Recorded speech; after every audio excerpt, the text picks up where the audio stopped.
It is not the first time in the history of the Philippines na meron tayong presidente kinatansik. Hindi lang isa, hindi lang dalawa, hindi lang tatlo, at posibleng may pang-apat pa. Ako po ay isang proud Bindanawan. Nanggaling po ako sa hirap. Ngayon po ay nanggaling pa ako sa Laguna. Kanina po habang ako ay nasa opisina, hindi po ako makapagtrabaho ng maayos. Dahil awang-awa ako sa presidente na walang ibang ginawa kundi nagmahal sa Pilipinas. Awang-awa ako sa presidente na binigay ang buhay para sa mga Pilipino.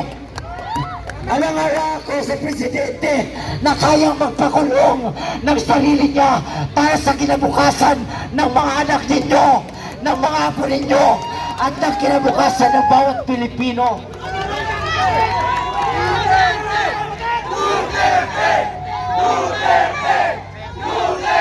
Mabuhay si Tatay Digong! Mabuhay si Tatay Digong! Mga kababayan, sa ngayon po, si Tatay Digong ay nasa himpapawid na. Ang dalangin po natin ngayon sa mga kababayan natin, sa mga kapatid nating Muslim, sa mga kapatid nating Kristiyano, magkaisa po tayo. Ipanalangin po natin ang kaligtasan ng ating minamahal na si Tatay Digong.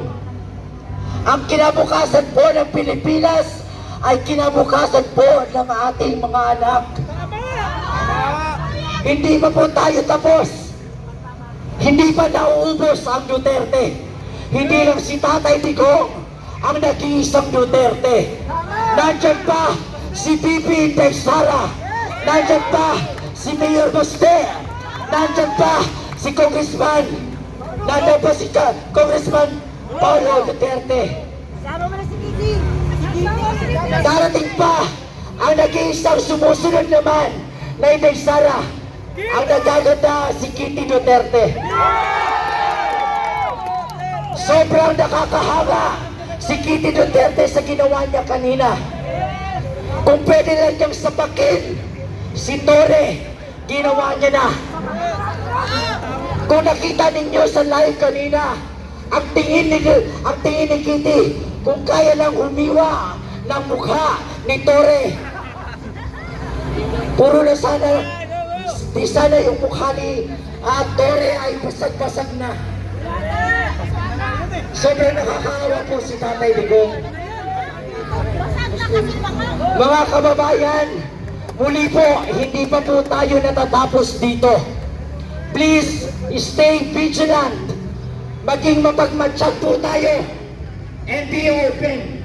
Lahat po na nanonood sa live ngayon, I am talking to all of you.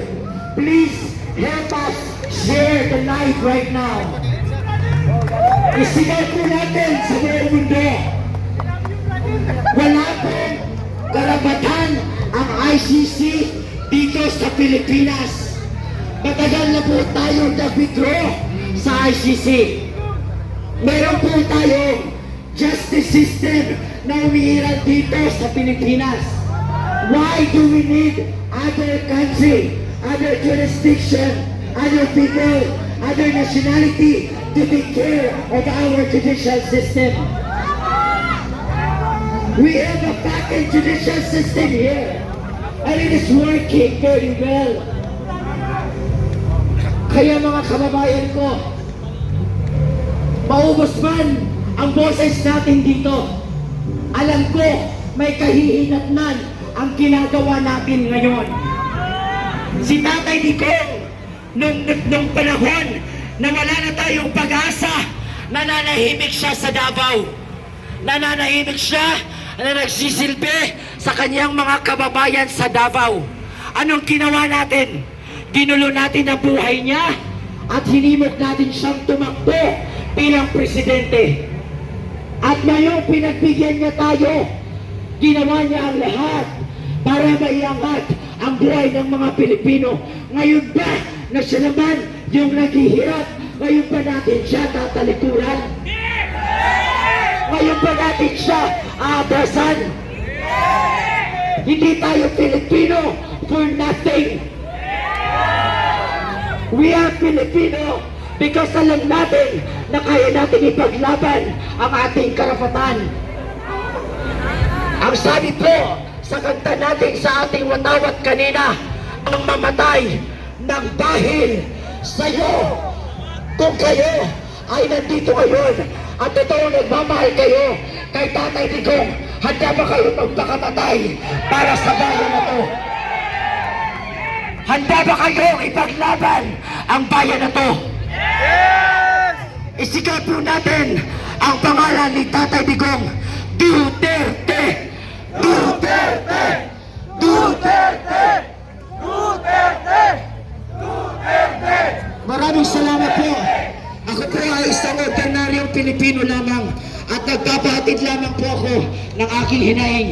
Maraming salamat sa lahat ng nagpunta po dito. God bless po sa ating lahat.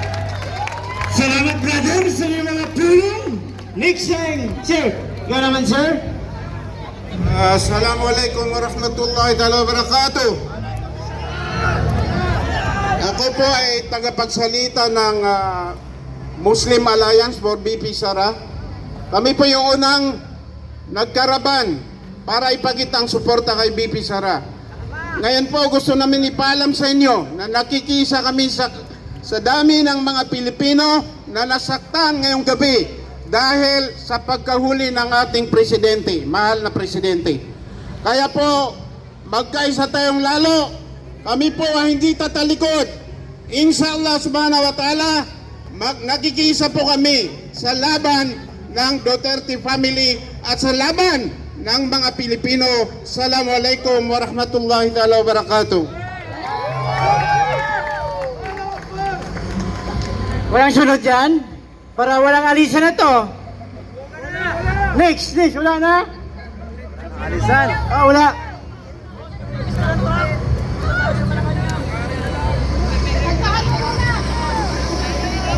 Lahat daw, Supreme Court.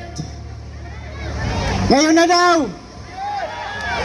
Mga pulis, Supreme Court na kayo. Nung mag-rally, abangan nyo kami daw na welcome. Wala na si Duterte dyan. Lumipat na. Lipat sa Malacanang o Supreme Court. Sino magsalita dyan?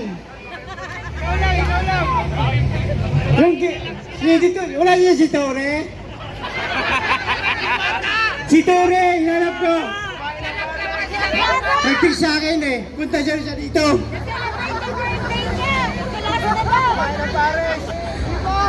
Torre, walang itlog. Sampalin ka ni Kitty kanina. Muntik ka na sampalin. Kakainin ka na ni Kitty. Sino mo siya?